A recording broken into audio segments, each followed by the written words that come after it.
والله ما طلعت شمس ولا غربت إلا وأنت في قلبي. الحمد لله وكفى وسلام على عباده الذين اصطفى أما بعد. أعوذ بالله من الشيطان الرجيم. بسم الله الرحمن الرحيم. إن أول بيت وضع للناس للذي ببكة. سبحان ربك رب العزة عما يصفون وسلام على المرسلين والحمد لله رب العالمين. اللهم صل على سيدنا محمد وعلى آل سيدنا محمد وبارك وسلم.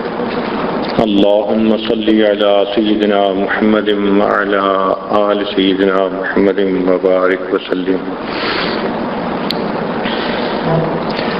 اللهم صل على سيدنا محمد وعلى آل سيدنا محمد وبارك وسلم. ان اول بیت، بے شک وہ پہلا گھر، وضع للناس، جو انسانوں کے لیے بنایا گیا، للذی ببکہ، وہ بکہ تھا۔ بکہ بیت اللہ کا نام ہے اور مکہ شہر کا نام ہے۔ یہ سب سے پہلا گھر تھا۔ اس کا کیا مطلب؟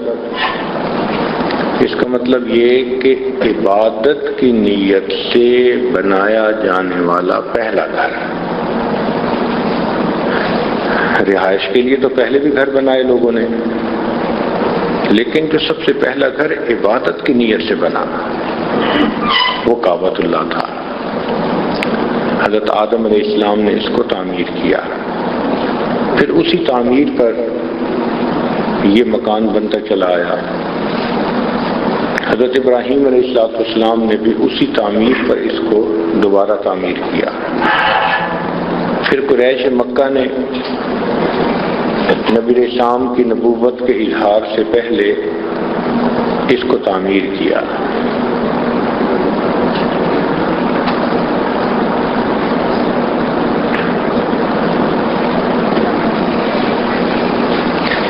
تو دنیا میں عبادت کی نیت سے سب سے پہلا گھر جو بنا وہ بیت اللہ تھا۔ شروع میں اس کے اوپر غلاف نہیں ہوتا تھا۔ پہلی مرتبہ طبہ حمیری ایک بادشاہ تھا یمن کا، اس نے اس کے اوپر غلاف چڑھا دیا۔ یہ اسلام سے 900 سال پہلے کی بات ہے۔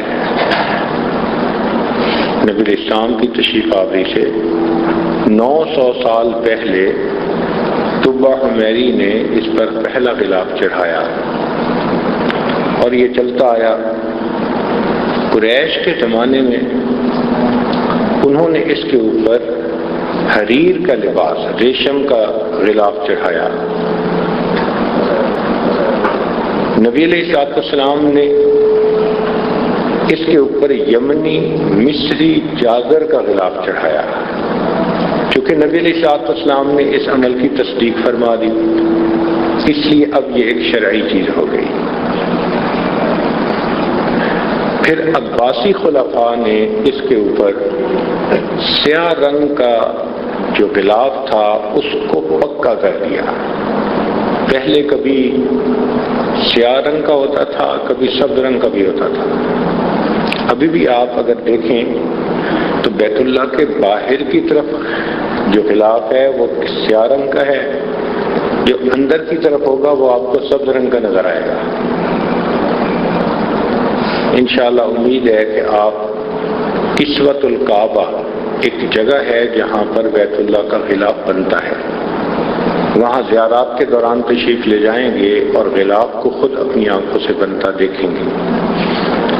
یہ ریشم کے دھاگے سے بنتا ہے اور ساتھ اس پر جو لکھائی ہے وہ سونے کی تاروں سے ہوتی ہے، سونے کا دھاگا۔ اس وقت تو یہ غلاف بہت وزنی ہوتا ہے، اس کے اوپر 700 کلو گرام ریشم لگتا ہے، 700 kg ریشم، اور ٹوٹل وزن اس کا 2 ٹن کے قریب بن جاتا ہے۔ یہ 2 ٹن وزنی لباس ہر سال بیت اللہ کو پہنایا جاتا ہے۔ عام طور پر جب حاجی لوگ عرفات میں چلے جاتے ہیں اور پیچھے طواف کرنے والے بہت مختصر لوگ رہ جاتے ہیں، یہ کام اس وقت کیا جاتا ہے۔ اس لیے جب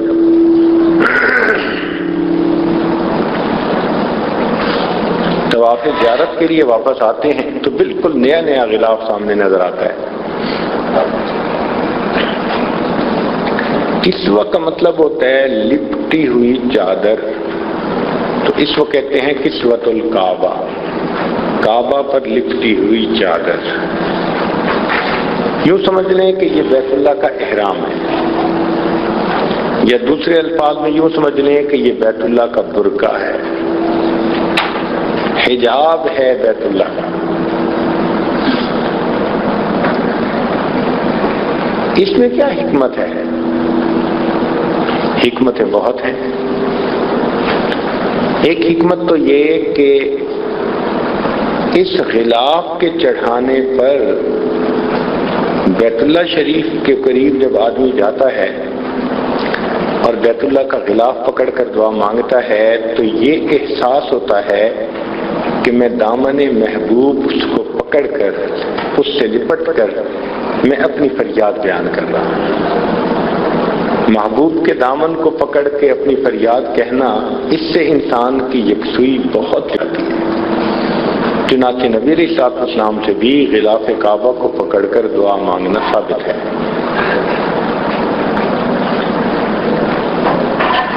اور دوسرا یہ کہ حسن کو اللہ رب العزت نے ہمیشہ پردے میں ہی پسند فرمایا ہے۔ یہ قانون فطرت ہے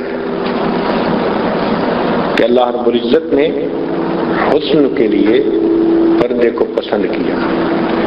مبتدی لوگوں کے لیے یہ اہم بات ہے، ورنہ ان کے دل کی بجائے ان کی آنکھ قابو میں نہیں ہوتی۔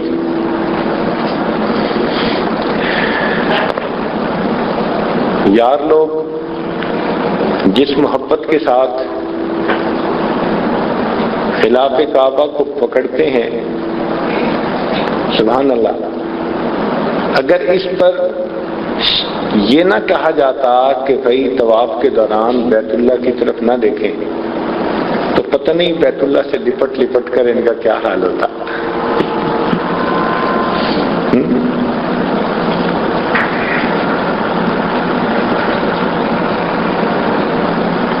کمال جوش جنوں میں رہا میں گھر میں طواف، کمال جوش جنوں میں رہا میں گھر میں طواف، خدا کا شکر سلامت رہا حرم کا غلاف۔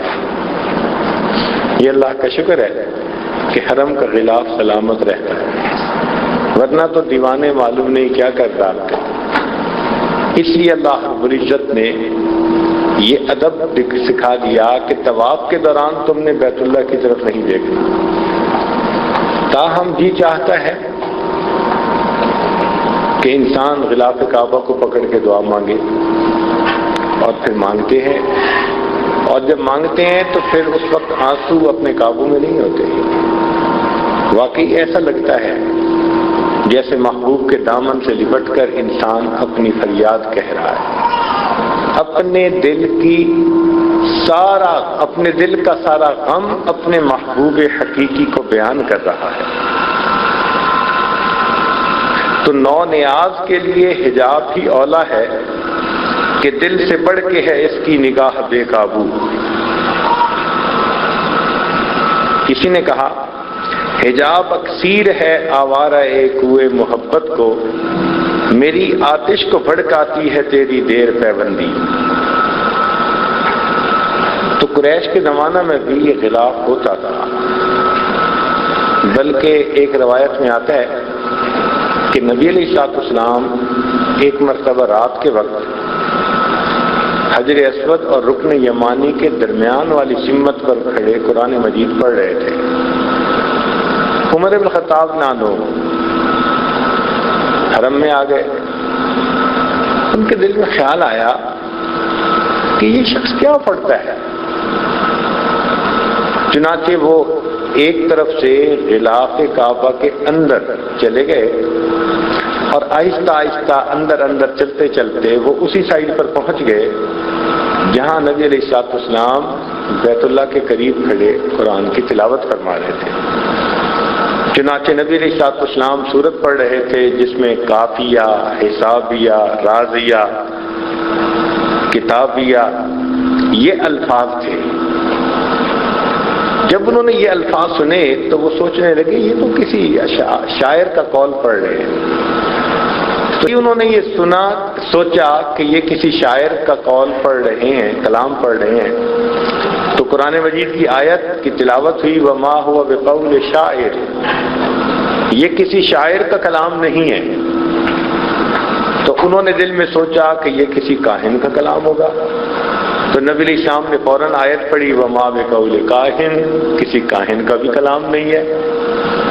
تو عمر رضی اللہ عنہ گھبرا گئے کہ ادھر میرے دل میں خیال آتا ہے اور ادھر وہی الفاظ ان کی زبان سے، تو یہ کلام تو کوئی اہم بات ہے۔ چنانچہ وہ غلاف کے پیچھے سے نکل کر اپنے گھر کو چلے گئے، مگر سوچتے گئے یہ وہ دن تھا، یعنی یہ وہ رات تھی جس سے اگلے دن قریش مکہ نے ان کو بھیجا کہ جاؤ جا کر مسلمانوں کے پیغمبر اسلام کا کام تمام کراؤ، اور یہ تلوار لے کے نکلے تھے۔ جب تلوار لے کے نکلے تو حضرت سعید رضی اللہ عنہ سے ملاقات ہوئی، انہوں نے پوچھا کہاں کا ارادہ ہے؟ کہنے لگے میں جا رہا ہوں، قصہ ختم کر رہا ہوں، نہ رہے بانس نہ بجے بنسری۔ ان کا جاؤ اپنی بہن کا ذرا پتہ تو کرو، وہ مسلمان ہو چکی۔ تو یہ بہن کے گھر آ گئے، پھر انہوں نے اپنے بہنوئی کو کہا کہ تم مسلمان ہو گئے؟ انہوں نے جواب میں کہا کہ اگر اسلام حق اور سچ ہے تو سچ کو قبول کرنے میں کیا پرابلم ہے؟ یہ اپنے بہنوئی کو مارنے لگ گئے۔ بہن بچانے کے لیے آئی تو انہوں نے بہن کے بھی تھپڑ لگایا، تو بہن بھی گر پڑی، پھر کھڑی ہوئی، وہ بھی آخر عمر خطاب کی بہن تھی۔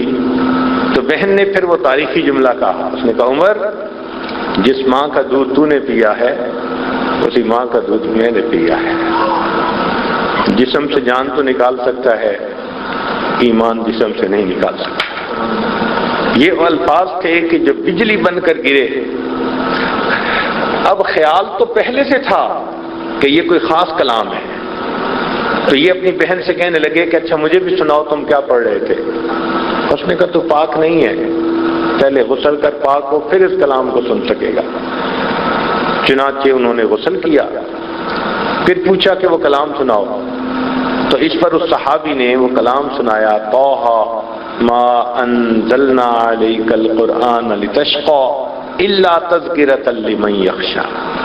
پھر سنتے سنتے جب اس آیت پر پہنچے اننی انا اللہ لا الہ الا انا فاعبدنی واقم الصلاۃ لذکری، اللہ نے دل کے تالے کھول دیے، کہنے لگے اچھا مجھے بھی کلمہ پڑھاؤ، میں بھی مسلمان بنتا ہوں۔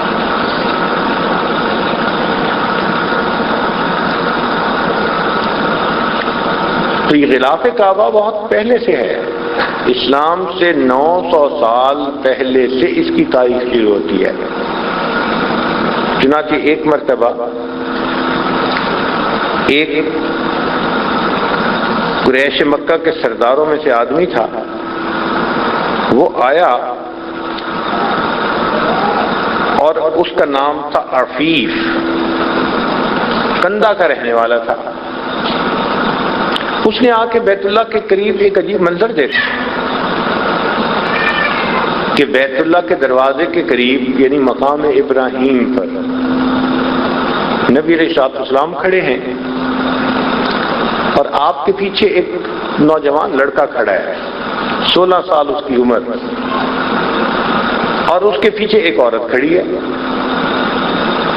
اور نبی علیہ الصلوۃ والسلام جو کر رہے ہیں لڑکا بھی وہی کرتا ہے، عورت بھی وہی کرتی ہے۔ تو اس کو دیکھ کر بڑا تعجب ہوا، چنانچہ وہ عباس رضی اللہ تعالیٰ عنہ کو ملا اور مل کر کہنے لگا کہ مجھے لگتا ہے کہ کوئی بڑا واقعہ پیش آنے والا ہے۔ اس نے پوچھا کیوں؟ کہنے لگا میں بیت اللہ گیا تھا تو میں نے بیت اللہ کے قریب یہ ایک منظر دیکھا۔ اس نے کہا وہ جو آگے کھڑے تھے وہ محمد بن عبداللہ تھے صلی اللہ علیہ وسلم، اور ان کے جو پیچھے لڑکا تھا وہ ان کا اپنا ہی گھر کا بچہ ہے، اس کا نام علی ہے، اور جو پیچھے عورت تھی وہ ان کی بیوی، اس کا نام ختیجہ ہے۔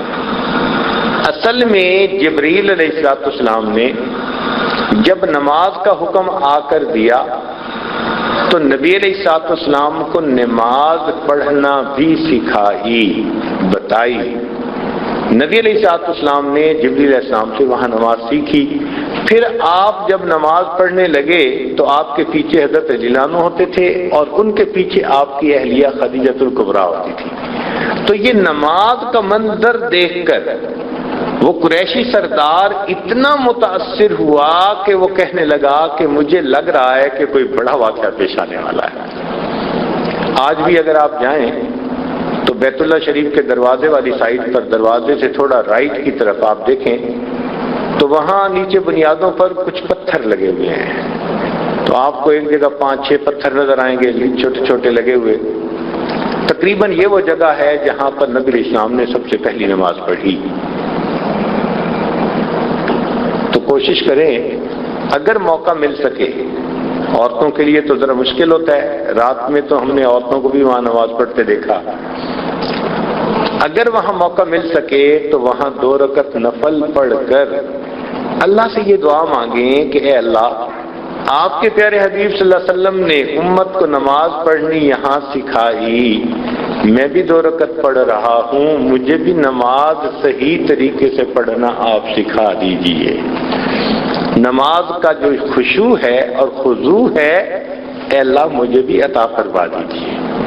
مقام احسان والی نماز جس کے بارے میں آپ نے فرمایا ان تعبد اللہ کأنک تراہ فإن لم تکن تراہ فإنہ یراک، اللہ مجھے بھی زندگی میں ایسی نماز پڑھنے کی توفیق عطا فرما دیجئے۔ تو اسی جگہ پر جب آپ جا کر دعا مانگیں گے تو نسبت تو بڑی چیز ہے نا، نسبت سے تو عزتیں ملتی ہیں، نسبت سے تو نعمت جلدی ملتی ہے۔ نسبت کی بات چلی تو آپ غور کریں کہ 2 اینٹیں ایک ہی بھٹے پہ بنتی ہیں، ایک جیسا رنگ ہے، ایک جیسا سائز ہے، ایک جیسی ڈیزائن ہے، قیمت بھی ایک جیسی ہے۔ ایک اینٹ کو لا کر آدمی مسجد میں لگا دیتا ہے جو بیت اللہ کہلاتی ہے، اور ایک کو بیت الخلاء میں لگا دیتا ہے، ٹوائلٹ میں لگا دیتا ہے۔ دونوں کی نسبت الگ ہو گئی، ایک نسبت ہو گئی بیت اللہ سے اور ایک نسبت ہو گئی بیت الخلاء سے۔ جو بیت اللہ سے نسبت ہوئی وہاں یہ عظمت ملی کہ اس اینٹ کے اوپر اپنی پیشانی ٹیکتا ہے، اور جو بیت الخلاء میں لگ گئی وہ صاف بھی ہو تب بھی انسان جوتے بغیر وہاں پاؤں رکھنا پسند نہیں کرتا، ادھر جوتے کے ساتھ پاؤں رکھتا ہے ادھر پیشانی ٹیکتا ہے۔ نسبت نے دونوں اینٹوں کے عزت میں کتنا فرق ڈال دیا۔ تو یہ نسبت تو بڑی چیز ہے۔ اب ذرا غور کیجئے کہ نسبت کی برکتیں کیا ہیں۔ اللہ رب العزت نے اس امت کو حجر اسود عطا فرمایا۔ ذرا غور کرنا، اس امت پر اللہ کی بڑی بڑی نعمتیں، چنانچہ ذرا توجہ فرمائیے کہ بنی اسرائیل کو اللہ نے کیا نعمتیں دیں اور امت محمدیہ صلی اللہ علیہ وسلم کو اللہ نے کیا نعمتیں دیں۔ بنی اسرائیل میں سید اسلام فرماتے ہیں ان معی ربی، میرا رب میرے ساتھ ہے، حالانکہ پوری قوم ساتھ ہے، مگر وہ فرماتے ہیں ان معی ربی، میرا رب میرے ساتھ ہے۔ اور اس امت کو دیکھیں اللہ رب العزت نے کیا مقام دیا کہ صدیق اکبر عنہ نبی علیہ السلام کے ساتھ ہیں غار ثور میں، تو نبی علیہ السلام فرماتے ہیں ان اللہ معنا، اللہ ہمارے ساتھ ہے۔ وہاں کیا فرمایا کہ میرے ساتھ ہے، امت کا تذکرہ نہیں. اور یہاں پر نبی علیہ السلام کیا فرماتے ہیں؟ ان اللہ معنا، اللہ ہمارے ساتھ ہے.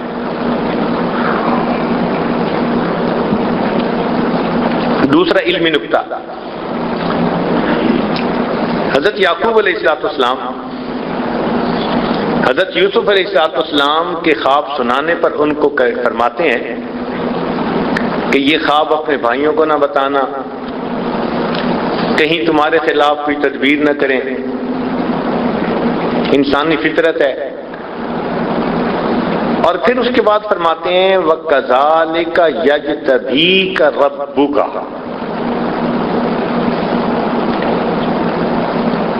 اور ایسے تیرا رب تجھے اپنے لیے خاص کر لے گا.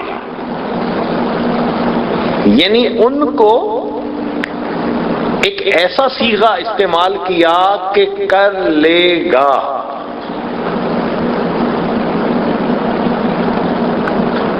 اور اس امت کے لیے اللہ تعالیٰ کیا فرماتے ہیں؟ فرماتے ہیں هُوَ اجْتَبَاكُمْ، وہ جس نے تمہیں اپنے لیے خاص کر لیا. ادھر مستقبل کا صیغہ اور ادھر ماضی کا صیغہ. سبحان اللہ. جو علم کے ساتھ ذوق رکھنے والے ہیں وہ اس فرق کو محسوس کریں گے کہ اللہ رب العزت کے اس امت پر کتنا احسان کہ وہاں ایک نبی کے بارے میں ایک نبی فرما رہے ہیں کذالک یجتبیک ربک. اللہ اکبر. اور یہاں پر اللہ پوری امت کے بارے میں فرماتے ہیں هو اجتباکم، وہ ذات جس نے تمہیں اپنے لیے پسند کر لیا. امت محمدیہ پر اللہ رب العزت کی یہ رحمت ہے. چنانچہ اور اس طرح کے کئی نکات ہیں، لیکن to cut the story short اصل مقصد کی طرف آئیں کہ بنی اسرائیل پر اللہ تعالیٰ نے آسمان سے مائدہ نازل کیا، کھانا.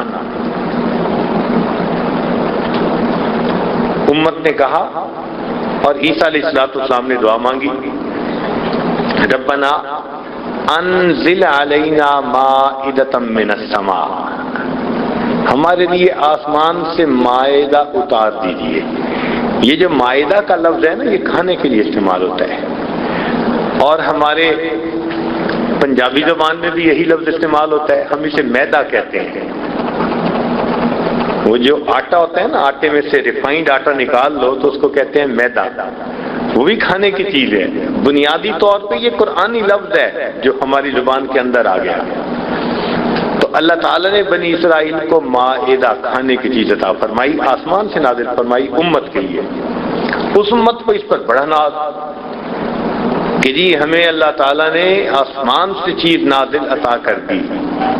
اللہ تعالیٰ نے امت محمدیہ کے لیے آسمان سے حجر اسود کو اتارا. ذرا توجہ فرمائی. اسود کو اتارا اور اس حجر اسود کو بیت اللہ کے کونے پہ لگوا دیا.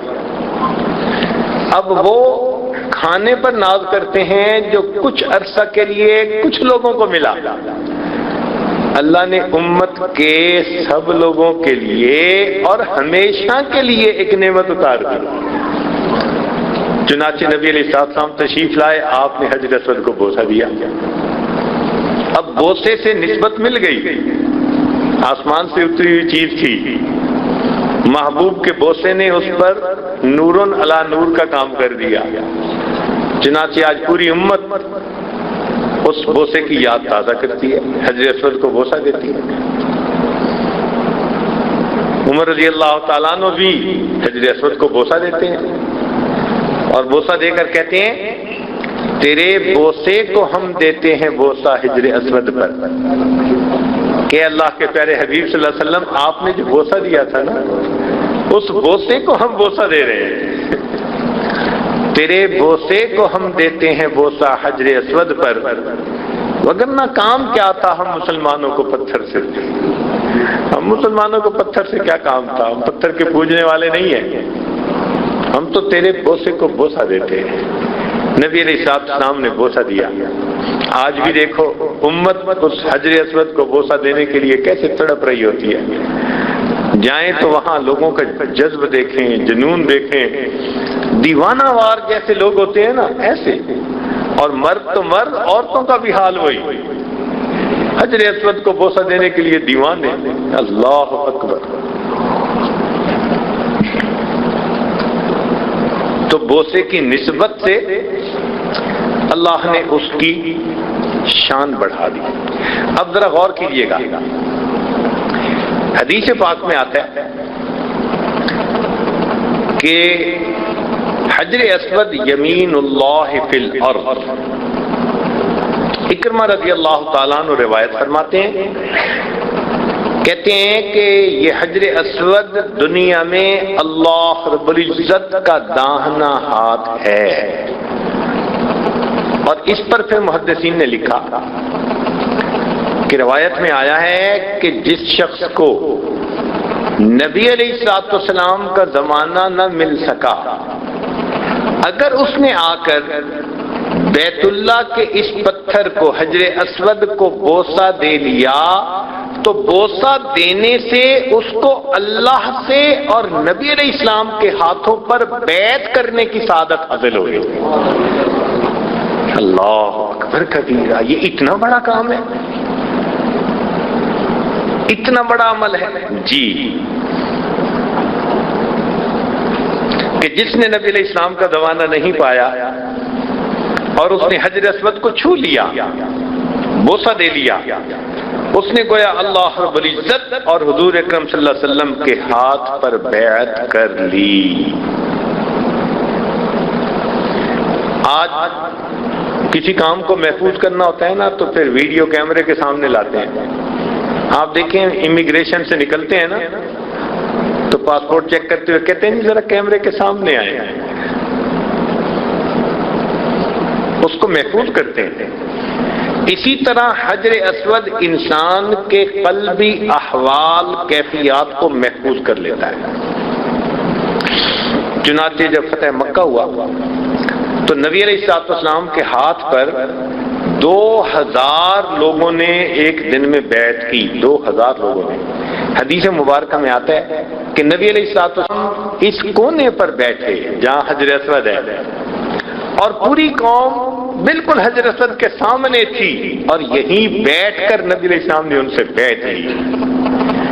تو اگر ان لوگوں نے اسی جگہ بیٹھ کر نبی علیہ السلام سے بیعت لی تو ایسا بھی تو ہو سکتا ہے نا کہ ہم بھی حجر اسود والی لائن کے اوپر 2 رکعت نفل پڑھ کے اللہ سے توبہ کی دعا مانگیں، اے میرے اللہ، تیرے محبوب کے ہاتھوں پر ایک وقت قریش نے آ کر توبہ کی تھی، میں اس امت کا ایک گناہ گار بندہ آج ایسے وقت میں پہنچا کہ تیرے محبوب دنیا میں نہیں، میں اسی جگہ آ کر بیٹھا ہوں، اسی ویڈیو کیمرے کے سامنے جس کو حجر اسود آپ کہتے ہیں، جو آپ کی رحمت کا دایاں ہاتھ ہے، اور اے اللہ میں بھی یہاں بیٹھ کر آج سچے دل سے توبہ کر رہا ہوں، اللہ آپ بھی میری اس توبہ کو قبول فرما لیجیے۔ یقیناً اللہ کی طرف سے رحمت ہوگی اور اللہ رب العزت توبہ کو قبول فرمائے گا۔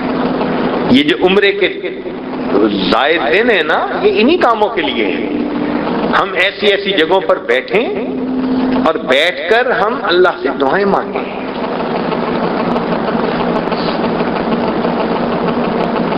جو ڈھونڈنے والے ہوتے ہیں پتہ نہیں ان کی نگاہ کہاں پہنچتی ہے۔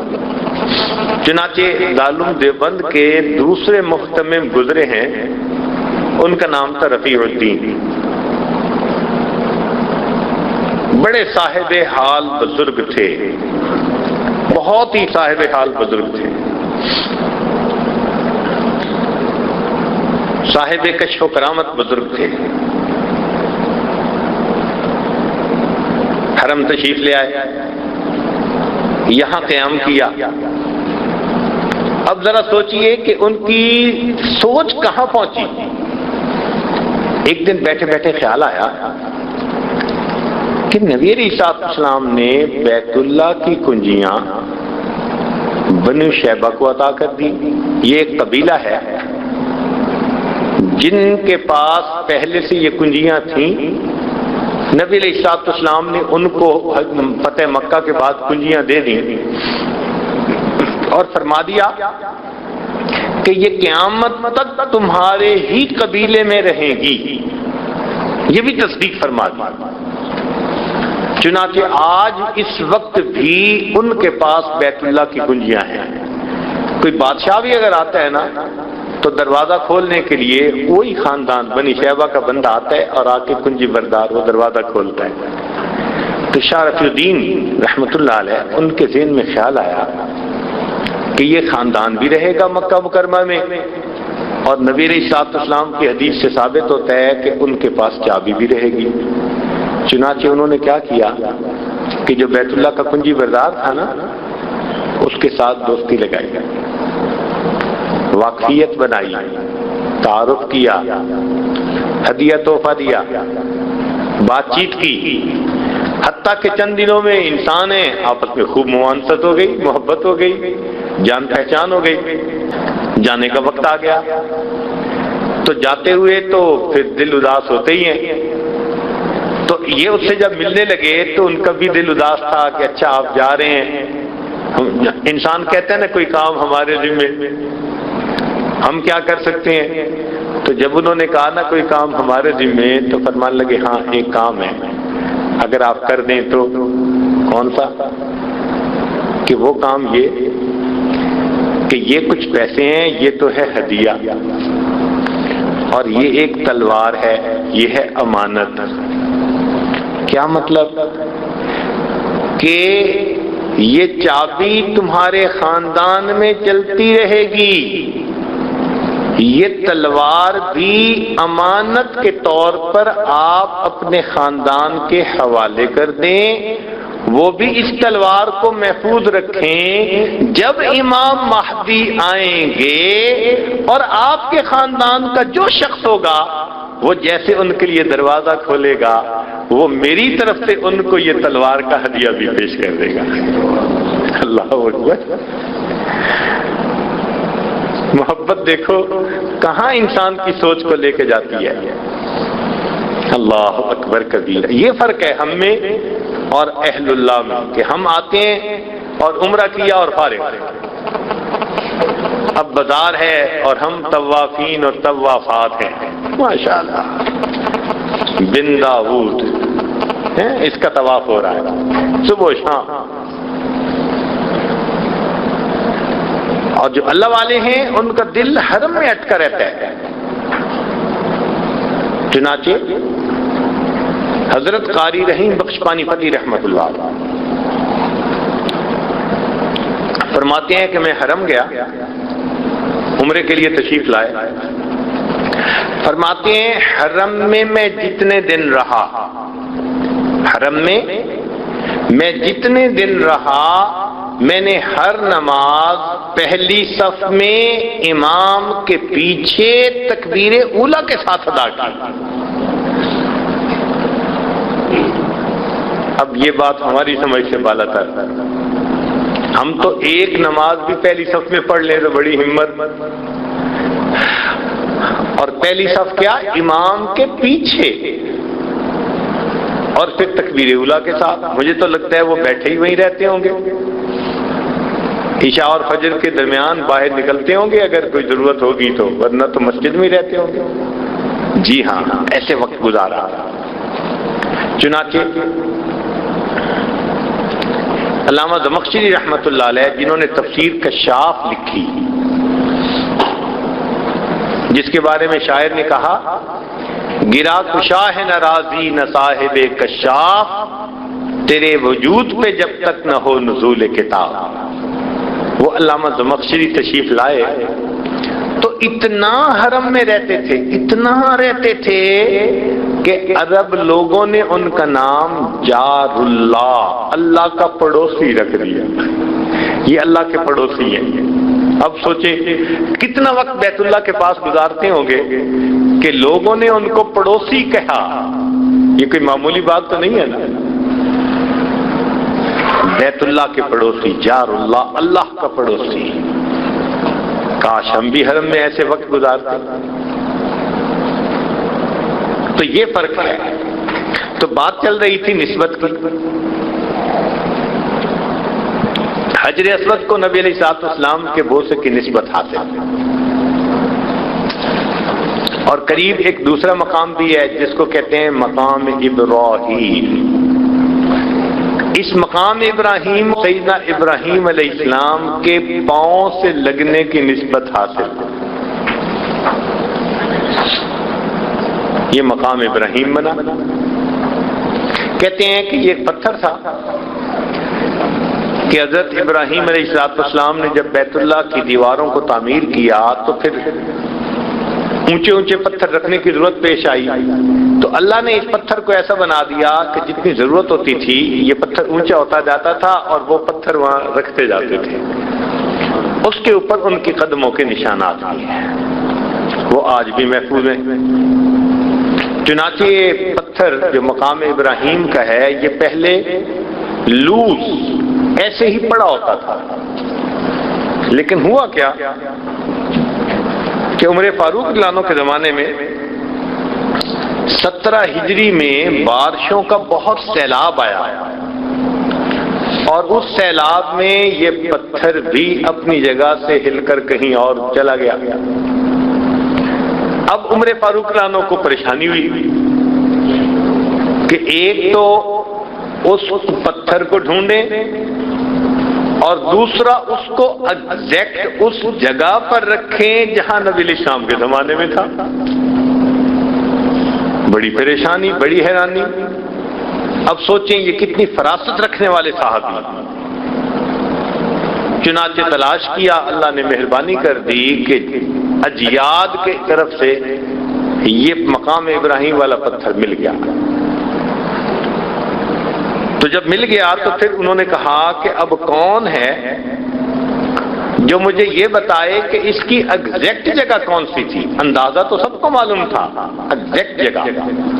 چنانچہ اس وقت بنو اسحم کے ایک آدمی تھے مطلب بن وداع، وہ آئے اور عمر فاروق رضی اللہ عنہ کے سامنے کہنے لگے کہ امیر المومنین، ایک مرتبہ میرے ذہن میں یہ خیال آیا تھا کہ یہ پتھر ایسے ہی رکھا ہوا ہے، یہ کسی وجہ سے آگے پیچھے بھی ہو سکتا ہے، تو کیسے نشاندہی ہوگی کہ یہ اپنی جگہ کیسے ہوگا؟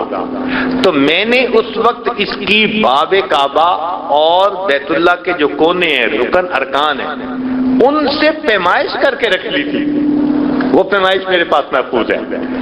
چنانچہ عمر رضی اللہ عنہ نے ان کو بلایا اور انہوں نے آ کر بتایا، اور سب صحابہ نے اس کی تصدیق کی کہ واقعی یہی اس کی اصل جگہ تھی۔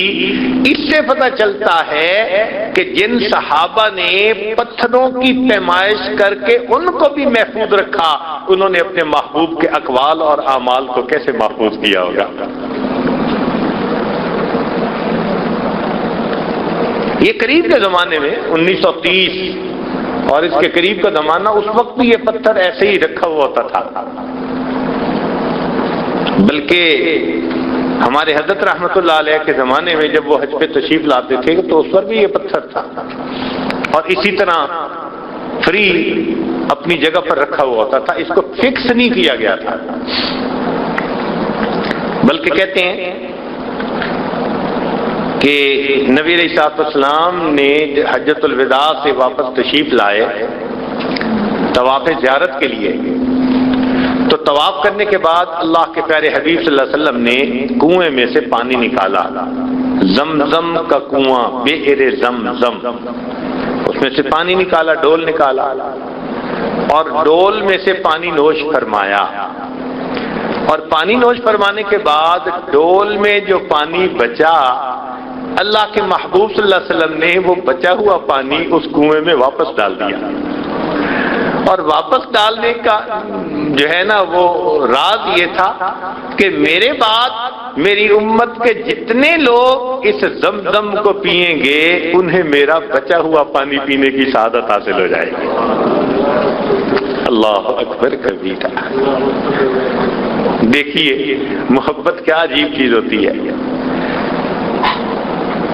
چنانچہ ہمارے اکابر آتے تھے اور ڈول نکال کے اس کو پانی کو پیتے تھے، تو فرمانے لگے، ہمارے حضرت نے یہ بات بتائی کہ میں نے دیکھا حضرت مولانا احمد علی لاہوری رحمت اللہ علیہ فرماتے ہیں کہ وہ بھی آئے ہوئے تھے تو میں نے دیکھا ان پر محبت کا ایسا غلبہ تھا، وہ گئے اور مقام ابراہیم سے یہ جو پتھر تھا یہ اٹھا کر لائے اور ڈول سے زمزم نکالا اور زمزم کو ان پاؤں کے میں ڈال کر وہاں سے نوش فرمایا، جیسے پیالے سے پانی پیتے ہیں نا۔ حضرت مولانا احمد علی لاہوری رحمۃ اللہ علیہ نے محبت کی بنا پر غلبہ محبت میں ڈول سے پانی ان پاؤں کے نشانات میں ڈالا اور پاؤں کے نشانات سے پھر پانی اپنے لب سے نوش فرمایا۔ اللہ اکبر۔ تاہم حکومت وقت نے جب دیکھا کہ بھئی یہ تو غیر محفوظ ہے پھر، تو انہوں نے اس کو ایک جگہ کے اوپر فکس کر دیا۔ آج ایک مینارہ چھوٹا سا بنا ہوا ہے جس کے اندر شیشے کے اندر یہ پتھر رکھا ہوا ہے، تو یہ مقام ابراہیم اپنی جگہ کے اوپر محفوظ۔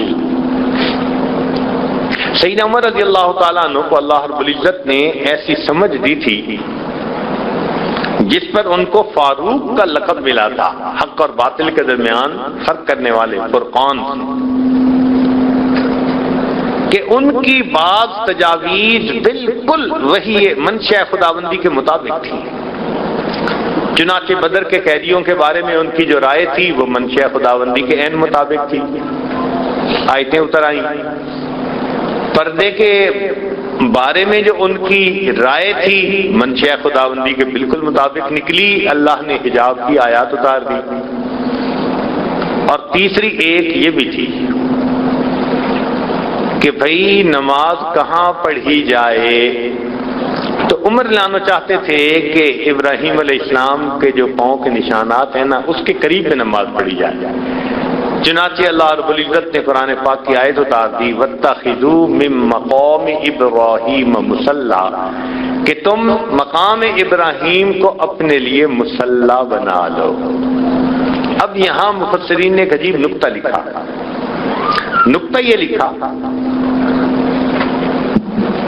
فرماتے ہیں کہ اللہ رب العزت کی قدردانی دیکھیے کہ ابراہیم خلیل اللہ نے اللہ رب العزت کا گھر تعمیر کیا اور اللہ نے اتنی عزت افزائی فرمائی کہ ان کے قدموں کے نشانات کو آنے والے لوگوں کے لیے سجدگاہ بنا دیا۔ فرمایا جہاں میرے خلیل کے قدموں کے نشان ہیں اس کے قریب سجدے کرو تو۔ واہ میرے مولا، کتنے قدردان ہیں آپ، اللہ اکبر کبیرہ۔ چنانچہ یہ مقام ابراہیم قبولیت دعا کا مقام ہے۔ امام اعظم ابو حنیفہ رحمۃ اللہ علیہ تشریف لائے اور کہتے ہیں کہ یہاں 2 رکعت میں انہوں نے پورا قرآن مجید مکمل پڑھا، اور پڑھنے کے بعد پھر انہوں نے کہا ما عبدنا کا حق عبادتک وما عرفنا کا حق معرفتک۔ کیوں یہ کہا؟ نبی علیہ السلام کی سنت کی اتباع میں۔ حدیث پاک میں آتا ہے کہ نبی علیہ السلام نے بھی مقام ابراہیم کے 2 رکعت نفل پڑھ کے یہی الفاظ کہے تھے، ما عبدنا کا حق عبادتک، اے اللہ جیسے تیری عبادت کا حق تھا وہ حق ادا ہم نہیں کر سکے، تو ہم بھی پھر اس پر عمل کر لیں۔ مقام ابراہیم پر موقع ملے تو 2 رکعت نفل پڑھ کے ہم بھی یہی کہیں، اللہ ما عبدنا کا حق عبادت، وہ جیسے بھی عبادت ہے ٹوٹی پھوٹی، اے اللہ آپ اس کو قبول فرما لیجیے۔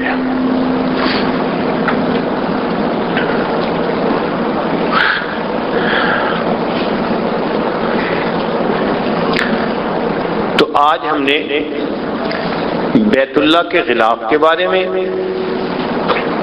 پھر حجر اسود کے بارے میں، اور پھر مقام ابراہیم کے بارے میں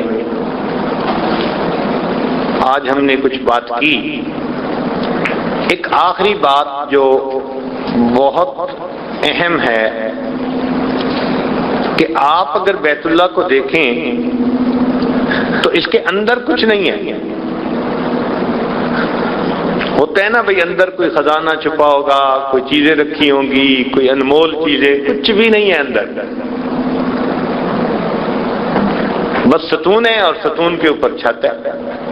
اللہ اللہ خیر سے، ایک کونے میں چھت پہ جانے کا راستہ ہے، سیڑھی ہے، خالی ہے اندر سے.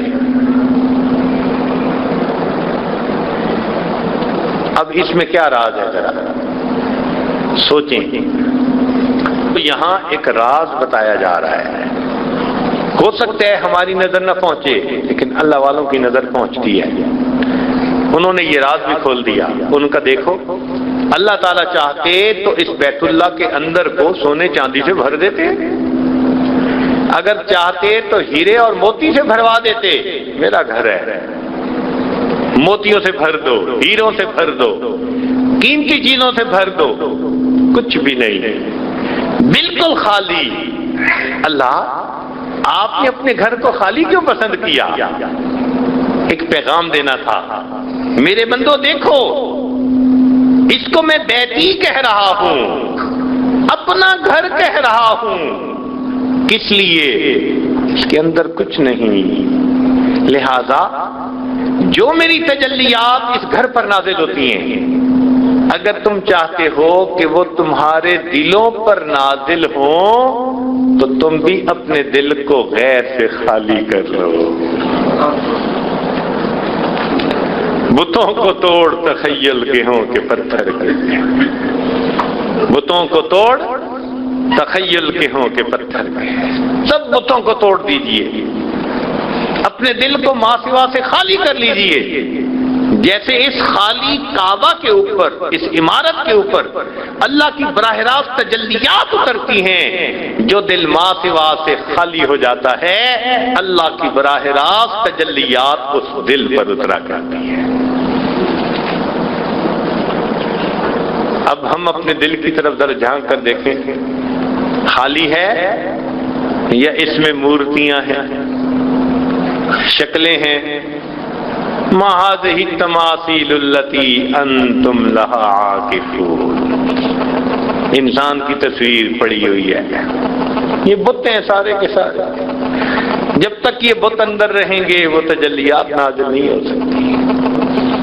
اس لیے آج اس مجلس میں ہم دلوں میں یہ عہد کریں کہ اے اللہ, ہم نے مخلوق کی نفسانی شیطانی شہوانی محبتوں کو ترک کر دیا, اور اے اللہ اپنے دل کو ہر خیر سے خالی کر لیا. یہ دل فقط آپ کے لیے. اب آپ ایک رحمت کی نظر اس پر ڈال دیجئے. جب ہم یہ نیت کر لیں گے تو پھر اللہ رب العزت کی خاص رحمت کی نظر اس دل پر پڑے گی. یہی کہنے کی بات ہے, ترکت اللات والعزى جميعا, ترکت اللات والعزى جميعا كذلك يفعل الرجل البصير. اللہ سب لات اور منات چھوڑ دیے اور بصیرت رکھنے والا شخص ایسا ہی کیا کرتا ہے. آج ہم بھی اس محفل میں ہر لات اور منات کو توڑ ڈالیں. ہمارے دلوں میں لات ہے, منات ہے, حبل ہے, بہت سارے بت ہیں.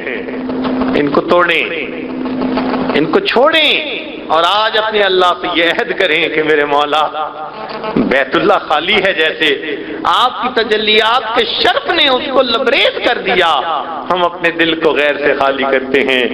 ہمارے دل کو اپنی تجلیات سے لبریز فرما دیجیے.